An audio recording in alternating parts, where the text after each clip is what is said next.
I don't know if you can say sports is good for everybody, but maybe if you say you can define your own sports, you can probably say sports is good for everybody. But sports, as soon as it's organized, gets problematic for many people. If you brought together a group of individuals from the global south to make a regulation about fairness, they would never make a regulation about testosterone. They would make a regulation about resources, about population size, about anything other than that.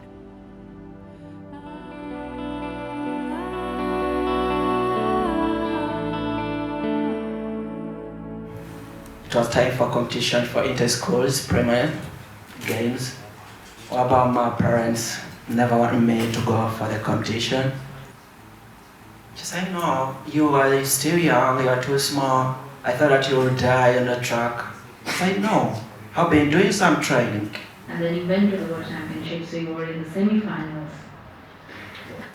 You came back, and then you were preparing for the Olympics in 2012. And only a few weeks before the Olympics, something happened.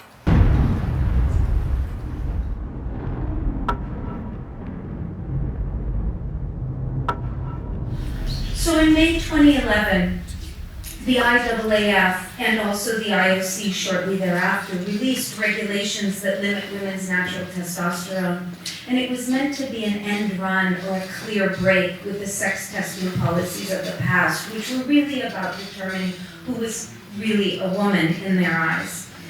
And essentially what they said is, women with higher T, you have a masculine advantage. That's unfair to your fellow competitors, and you must lower your testosterone or forego sport. Why would we need evidence about the relationship between testosterone and athleticism? We all know what it does. But I can tell you now, after writing a book, that it doesn't do much of what's claimed. So I can quickly dispel with some of the myths. There is no dose-response relationship, meaning if you have higher levels of testosterone that are this much higher, you don't do that much better. That actually, even by the IAAF's own evidence, there are women with lower levels of testosterone in some events that do better. You can't rank people by their testosterone levels and know how they'll do, and you cannot assume that the people with the highest levels will always do the best. It's an incredibly dynamic hormone. It's a fascinating hormone. And it does affect things in the body. So I'm not saying it doesn't have a relationship to athleticism, but that relationship is very complicated. So they claimed that there was a clear and unequivocal relationship between testosterone levels and athleticism. In fact, the regulation was created in one weekend, and he began his talk with a slide entitled Men and Women, Different Phenotypes. And here we have two side-by-side images. I'm only going to show you one. But according to the IAAF policymaker, this is the ideal feminine body type and body state. Okay. Yes, I wish I was joking, I'm not. He presented Francisco Goya's 18th century masterpiece, La Maja Desnuda, as an idealized Venus of a woman, sensual, curved, nude, her opaline skin lustrous. And as she's reclining in the most athletic of postures, the notion was that any female body type that varied from this was masculinized, and that masculinization would largely be due to testosterone. I was doing very well, and I know no one can catch me when I'm on track, running 800 meters. Yeah, and one time I said, no, let me go for 400. I went for 400 meters, I ran 52. For my first time, I said, wow. And as I continued up with my training, preparing for the London Olympics, that was 2012. It was around June, whereby I had some calls from the IF doctors calling me, talking to me. When it came to my federation, I think it was a tough time. It was very hard, yeah, because I was really prepared for the games. Even my coach was saying, no, this time, you're gonna make it, yo. I don't know if it was due to our critique of his use of this image, but he found a far better one that he could pull on for his later presentations, and so he moved to this very scientific image. This is an image created of the perfect female body according to women and according to men. He didn't bother to distinguish which one was correct. Based on a survey of 500 people who wrote into Blue Bella Lingerie, a UK company, talking about which body parts of various different women they thought was most ideal. To be clear, these images have been presented at scientific conferences, so none of this is done in jest. This is done quite seriously. So if the perfect female phenotype signals no advantage at all, right, then how do we know who are the women that have advantage? What are we looking for in the body as this lurking masculinity or signs of high T? Well, the IAAF has laid this out as these following. These come directly from the regulations. This is in part because you can't measure androgen receptor function very easily, so they're looking for outward signs of how it is that one might deduce whether a woman has high T. To be very clear, this is where some of the suspicion-based testing comes from, because people are reading bodies for surface masculinities and then making assumptions or ideas about what they're viewing about the body around the person's true sex, if you will. So a deep voice, smaller breasts, never having menstruated, body hair, not having a uterus, and having a larger than typical clitoris. Many of these features are deeply subjective. How much hair is too much hair? When is a breast small? What do we make of women athletes who don't menstruate because they are actually very serious athletes? Never mind, there are all ways that draw on aesthetic judgments about femininity and masculinity. Several are also a common result of extreme athletic training in women.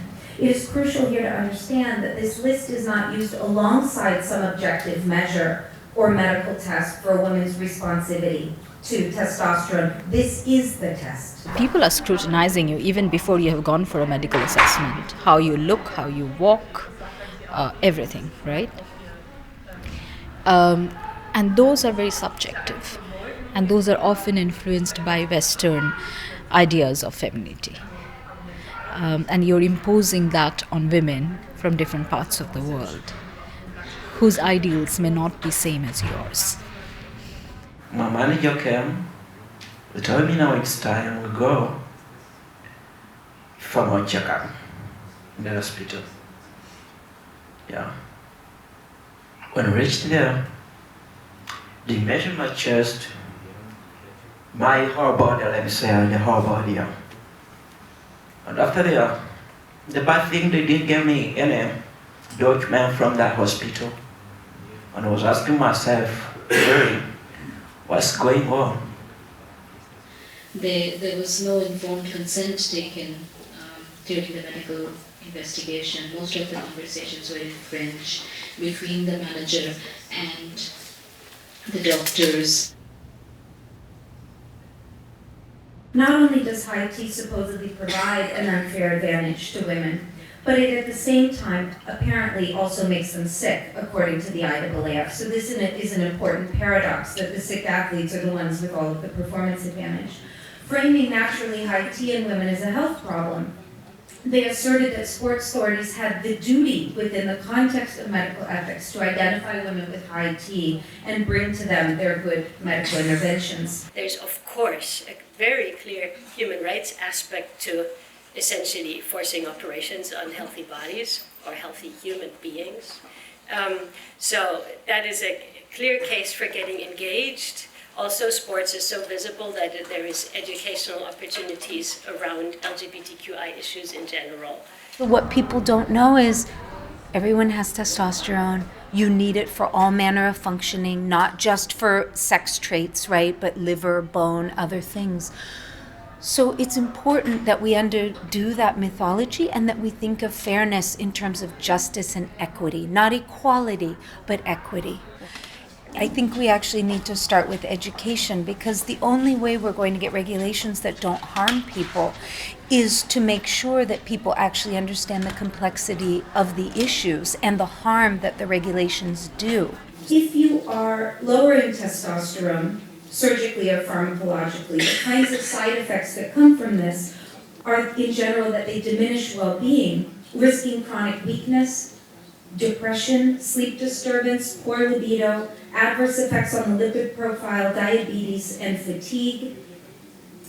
At the same time, the IAAF and others have encouraged performing other kinds of interventions on women, including clitoral removal. People wonder why this happens. This happens because when you understand intersex, this has been the medical paradigm for interventions on intersex bodies, especially people assigned female at birth, for the last 40 or 50 years. So it's understood as a coupling gender normative package where you feminize, if you will, the genitalia and lower the testosterone with the understanding that that will create a more normatively feminine body. Waking up, finding my underwear, having some cards, the sites, yeah. And I was asking myself, and by that time I was in a room whereby I was me, myself alone. No one was there with me, yeah. And I was asking myself, what's going on real? If parents in the Western world as well start believing in what the activists are saying and stop these kind of surgeries at an early stage, we will have athletes from the global north with DSD competing as well.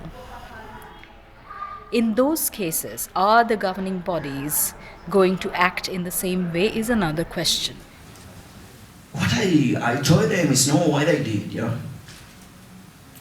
They didn't really, what was the intention, I don't know. They're not really. I think that's what they gave them, or they ordered them to do. I think now, as when we're in the theater, they are going through surgery operation, I wouldn't go for the surgery. Yeah, I wouldn't.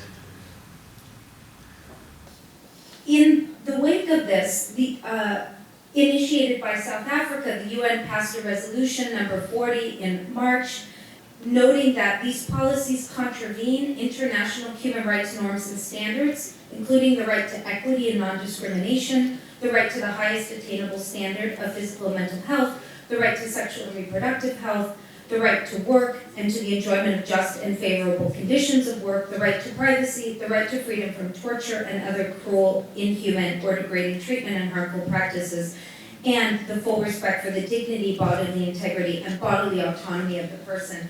But none of this came to be the primary way in which these regulations and the harms baked into them, if you will, were handled by the Court of Arbitration for Sport.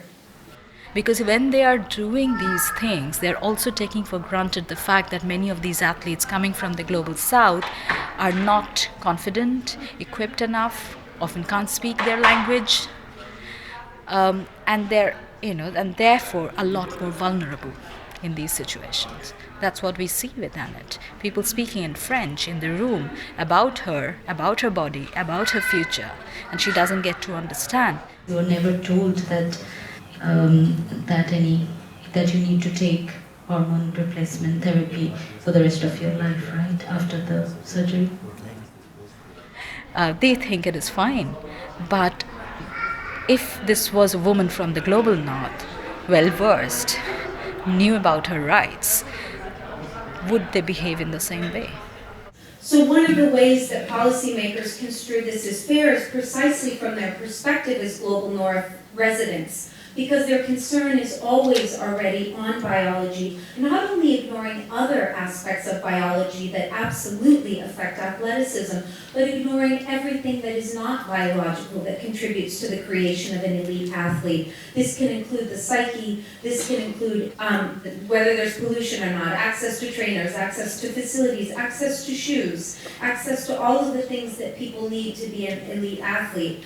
Instead, what they've done is spend millions on lawsuits to keep women out of the category in which they belong, while ignoring inequality and access to resources, not only between men and women, but also between women.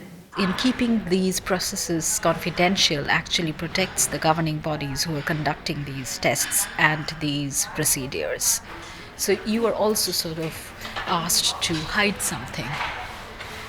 Does she really want to hide? because I have very many fans in my country. Yeah, my parents, they're my first fans. My young sisters and brothers, they were asking me, why are you not going for competitions anymore? I didn't have the answer to tell them.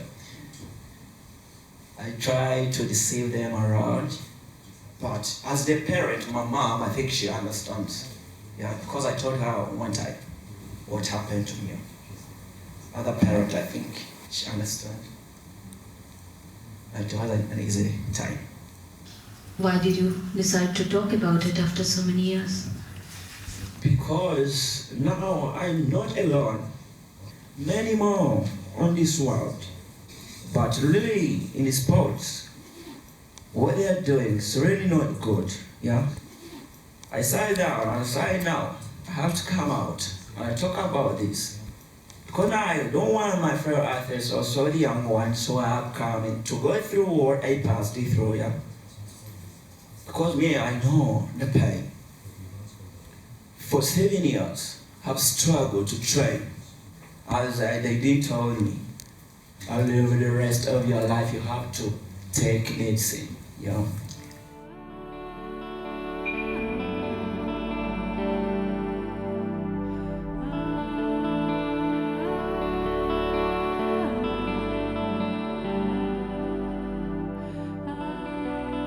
There is that momentum, there is that shift. So we are looking at them, asking them, why are you doing this? What are your procedures about? You have to be answerable, you have to ensure human rights. So suddenly the scrutiny is moved from the athlete's body to the governing bodies. And that is the shift that has happened in the last few years.